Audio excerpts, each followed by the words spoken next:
முயற்சி திருவினையாக்கும், முயன்றின்மை இன்மை புகுத்துவிடும் அப்படின்னு சொல்லிட்டு இந்த திருக்குறள் நம்ம எல்லாருக்குமே தெரிஞ்சிருக்கோம். இந்த திருக்குறளுடைய அர்த்தம் என்ன அப்படின்னு பார்த்தோம்னா, முயற்சி செய்கிறவங்களுக்கு செல்வம் வந்து சேரும், முயற்சி செய்யாதவங்களுக்கு வறுமை சூழ்ந்து விடும் அப்படிங்கிறது தான் இந்த திருக்குறளுடைய அர்த்தம். ஏன் சம்மந்தமே இல்லாமல் இந்த திருக்குறள் நான் இப்போ சொல்கிறேன் அப்படின்னு சொல்லிட்டு யோசிக்கிறீங்களா? சம்மந்தம் இருக்குது. வாங்க வீடியோக்குள்ளே போகலாம்.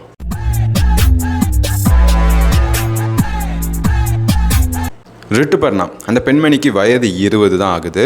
இப்போ தான் அவங்களுடைய காலேஜில் ஃபைனல் இயர் வந்து படிச்சுட்டு இருக்காங்க. அந்த பெண்மணி பிறந்தது வளர்ந்தது எல்லாமே வந்து பார்த்திங்கன்னா கர்நாடகாவில் ஒரு வில்லேஜில், திருத்தஹள்ளி அப்படின்னு சொல்லக்கூடிய அந்த தாலுக்கில் கொடூரு வில்லேஜ் அப்படிங்கிற இந்த வில்லேஜில் தான் அந்த பெண்மணி வந்து பிறந்திருக்காங்க, வளர்ந்துருக்காங்க. தன்னுடைய 12ஆம் வகுப்பு படிப்பை முடித்த உடனே அவங்க வீட்டில் கேட்குறாங்க, என்னம்மா நீ ஆகணும்னு ஆசைப்படுற அப்படின்னு சொல்லிட்டு. அந்த பெண்மணி சொன்ன பதில் என்னன்னு பார்த்தீங்கன்னா, நான் எம்பிபிஎஸ்க்கு படிக்கணும், டாக்டர் ஆகணும் அப்படின்னு சொல்லிட்டு அந்த பெண்மணி சொல்லியிருக்கிறாங்க. உடனே நீட் கோச்சிங்க்கு வந்து ப்ரிப்பரேஷன் ஆனதெல்லாம் பண்ணி நீட் எக்ஸாமும் அந்த பெண்மணி வந்து எழுத போகிறாங்க. அன்ஃபார்ச்சுனேட்டாக நீட் எக்ஸாமில் அந்த பெண்மணி வந்து ஃபெயில் ஆகிடுறாங்க. உடனே மனம் சோர்ந்து உட்காராமல் அந்த பெண்மணி என்ன செஞ்சுருக்காங்க அப்படின்னு பார்த்தீங்கன்னா, யூபிஎஸ்சி எக்ஸாமினேஷன்ஸ்க்கு வந்து ப்ரிப்பேர் பண்ணியிருக்கிறாங்க. So UPSC examination, public service commission exam போய் எழுதுறாங்க. அந்த எக்ஸாம் எழுதியுமே அன்ஃபார்ச்சுனேட்டாக அவங்களால வந்து கிராக் பண்ண முடியல. அந்த சமயத்தில் தான் கவுன்சிலிங் மூலிமா மேங்களூரில் ஒரு காலேஜில் வந்து அவங்களுக்கு அட்மிஷன் ஆனது கிடைக்கிது. அந்த பெண் சூஸ் பண்ண கோர்ஸ் என்ன அப்படின்னு பார்த்தீங்கன்னா, ரோபோட்டிக்ஸ் அண்ட் ஆட்டோமேஷன் இன்ஜினியரிங் அப்படிங்கிற கோர்ஸை வந்து அந்த பெண் வந்து செலக்ட் பண்ணி படிக்கிறாங்க. அவங்களுடைய ஃபஸ்ட்டு செமஸ்டரில் அந்த ப்ராஜெக்ட்லாம் வந்து செய்ய சொல்லுவாங்க இல்லையா, அந்த மாதிரி ஒரு ப்ராஜெக்ட் வந்து அந்த பெண்மணி செஞ்சுருக்கிறாங்க. அந்த ப்ராஜெக்டோட பேர் என்ன அப்படின்னு பார்த்தோன்னா, robotic sprayer and harvester for hurricaned farmers.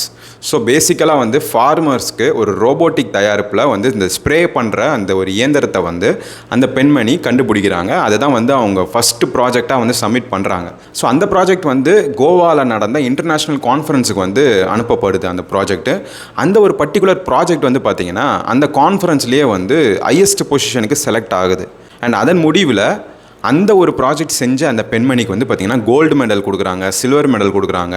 So அந்த ஒரு ப்ராஜெக்ட்டுக்கு வந்து ஒரு அங்கீகாரத்தை வந்து கொடுக்குறாங்க. அதை தொடர்ந்து அவங்களுடைய அகாடமிக்ஸ் வந்து பார்த்திங்கன்னா மேலும் மேலும் வந்து உயர்ந்துகிட்டே போயிருக்கு. அவங்களுடைய 6th செமஸ்டரில் வந்து பார்த்திங்கன்னா கேம்பஸ் இன்டர்வியூக்கு நிறைய கம்பெனிஸ் வராங்க. ஸ்டூடெண்ட்ஸ் எல்லாம் வந்து கேம்பஸ் இன்டர்வியூக்கு வந்து ப்ரிப்பேர் பண்ணி அனுப்புகிறாங்க. ஸோ ரிட்டுபர்ணா அவங்க வந்து என்ன பண்ணியிருக்காங்க அப்படின்னு பார்த்தீங்கன்னா, கேம்பஸ் இன்டர்வியூக்கு போகிறாங்க.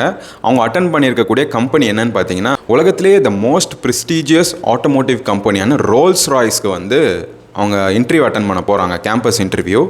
அந்த இன்டர்வியூவில் இனிஷியலாக என்ன ஆயிருக்கு அப்படின்னு பார்த்தீங்கன்னா, அந்த இன்டர்வியூவில் அவங்க செலக்ட் ஆகலை. அன்ஃபார்ச்சுனேட்டாக அந்த இளம் பெண் வாழ்க்கையில் வந்து பார்த்திங்கன்னா நிறைய விஷயங்களில் அவங்க தோல்வி அடைஞ்சு அதை விடாமல் ஒரு விடாமுயற்சியாக வந்து எல்லாத்தையுமே வந்து திரும்ப செஞ்சு திரும்ப வந்து ரோல்ஸ் ராய்ஸ் கிட்ட வந்து ஒரு ஃபைனல் சான்ஸ் எனக்கு கொடுங்க அப்படின்னு சொல்லிட்டு கேட்டிருக்கிறாங்க. அந்த ஃபைனல் சான்ஸில் அவங்க இன்டர்வியூக்கு வந்து கூப்பிட்டுருக்குறாங்க.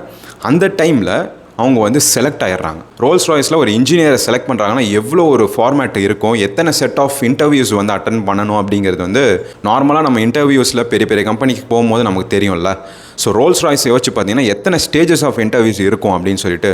ஸோ அந்த மாதிரி இந்த பெண்மணியும் பார்த்தீங்கன்னா நிறைய ஸ்டேஜஸ் ஆஃப் இன்டர்வியூஸ் வந்து கிளியர் பண்ணிகிட்டே வந்து ஃபைனலாக அவங்களுடைய 6th செமஸ்டரில் வந்து ரோல்ஸ் ராய்ஸில் பிளேஸ்மெண்ட் ஆனதை வந்து வாங்கிடுறாங்க. அவங்களுடைய வயது நான் சொன்ன மாதிரி 20 வயது தான் ஆகுது. ரோல்ஸ் ராய்ஸில் அவங்களுக்கு அந்த பிளேஸ்மெண்ட் கொடுத்தப்போ இனிஷியலாக கொடுத்த பேக்கேஜ் அமௌண்ட் எவ்வளோ தெரியுமா? Per annum 39.6 lakhs per annum வந்து இனிஷியலாக வந்து அவங்களுக்கு ஆஃபர் பண்ணியிருக்கிறாங்க. ஸோ அப்ராட்லேருந்து ஒரு ஆன்லைன் ட்ரைனிங் நடக்குது அப்படின்னு சொன்னால் மிட் நைட் ஒரு 12 o'clockலேருந்து மார்னிங் 6 o'clock வரைக்கும் அந்த ட்ரைனிங் ஆனது வந்து கோத்ரூ பண்ணியிருக்கிறாங்க. ஸோ அந்த ஒரு ட்ரைனிங்கில் நிறைய இம்ப்ரூவ்மெண்ட்ஸ் வந்து இவங்க காட்டினதின் பேரில் ஃபைனல் ஆஃபர் எவ்வளோ கொடுத்துருக்காங்க தெரியுங்களா? ரோல்ஸ் ராய்ஸ் தரப்புல இருந்து 72.3 lakhs பெர் ஆனம் வந்து ஃபைனல் பேக்கேஜாக வந்து இந்த பெண்மணிக்கு வந்து ரோல்ஸ் ராய்ஸ் ஆஃபர் பண்ணியிருக்கிறாங்க. ரோல்ஸ் ராய்ஸ்னால் நமக்கு ஃபஸ்ட்டு தோன்றது என்னன்னு பார்த்தீங்கன்னா கார் மேனுஃபேக்சரிங் தான். அதுலேயும் வந்து எக்ஸ்பென்சிவான ரொம்பவே யூனிக்கான கார்ஸ் வந்து ரோல்ஸ் ராய்ஸ் பில்ட் பண்ணுவாங்க இல்லையா. எல்லா கார்ஸுமே வந்து பார்த்து பில்ட் பண்ணுவாங்க ரோல்ஸ் ராய்ஸ் பொறுத்த வரைக்கும். அண்ட் நம்மளால் நினச்சா கூட ரோல்ஸ் ராய்ஸை அவ்வளோ ஈஸியாக வாங்கிட முடியாது. நம்ம எவ்வளோ காசு கொடுத்தாலும் நம்மளுடைய பேக்ரவுண்ட் வெரிஃபிகேஷன் முடியாமல் வந்து அவங்க காரை அலோகேட் பண்ண மாட்டாங்க. அந்தளவுக்கு ரொம்பவே ஒரு ப்ரெஸ்டீஜியஸான ஒரு ஆட்டோமோட்டிவ் கம்பெனினா ரோல்ஸ் ராய்ஸ் தான். ஸோ ரோல்ஸ் ராய்ஸில் கார்ஸ் மட்டும் தயாரிக்காமல் அவங்க வந்து ஜெட் இன்ஜின் மேனுஃபேக்சரிங் வந்து பண்ணிகிட்ருக்காங்க. நம்ம நிறைய பேருக்கு அது தெரியும். ஸோ நிறைய ஏர்க்ராஃப்ட்ஸில் ரோல்ஸ் ராய்ஸ் இன்ஜின்ஸ் தான் வந்து யூஸ் பண்ணிகிட்ருக்காங்க. ஸோ அந்த ரோல்ஸ் ராய்ஸில் ஜெட் இன்ஜின் மேனுஃபேக்சரிங் டிவிஷனுக்கு தான் இந்த பெண்மணிக்கு ஜாப் ஆனது வந்து ஆஃபர் பண்ணியிருக்கிறாங்க ரோல்ஸ் ராய்ஸ். ஸோ ரிட்டாபர்ணா ஒரு 20 வயது இளம் பெண் அவங்களுடைய வாழ்க்கையை ரோல்ஸ் ராய்ஸில் தொடங்குறாங்க. ஸோ ரோல்ஸ் ராய்ஸ்லேருந்து அந்த ஜாப் ஆஃபர் பண்ணுறப்போ அந்த பெண் வந்து பார்த்திங்கன்னா 6th செமஸ்டரில் படிச்சுட்டு இருந்ததாக சொல்லப்படுது. 7th செமஸ்டர் முடித்த கையோட வந்து பார்த்திங்கன்னா டெக்சாஸ் யூஎஸ்ஏல அவங்களுக்கு ஜாப் ஆனது வந்து காத்துக்கிட்டு இருக்கு. ஸோ அவங்க ஃபேமிலி மொத்தமாக வந்து சந்தோஷத்தில் வந்து மூழ்கியிருக்காங்கன்னே நம்ம வந்து சொல்லலாம். ஸோ நான் ஸ்டார்டிங்கில் சொன்ன திருக்குறளுக்கு இந்த ஒரு நிகழ்வு வந்து ஒரு எடுத்துக்காட்டாக அமையுது. ஸோ இந்த ஒரு நிகழ்வை பற்றி நீங்கள் என்ன நினைக்கிறீங்கன்றத கமெண்ட் செக்ஷனில் சொல்லுங்கள். நம்ம வாழ்க்கையில் நிறைய விஷயத்தை வந்து ட்ரை பண்ணியிருப்போம், ட்ரை பண்ணி இதுக்கு மேலே நம்மளால் முடியாது, இதுக்கப்புறம் நம்ம இதை ட்ராப் பண்ணிடலாம் அப்படின்னு சொல்லிட்டு நம்ம நினச்சிருப்போம்.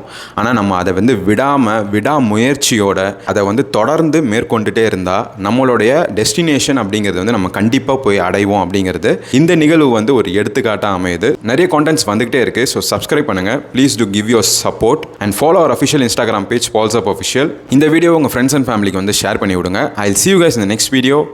Bye.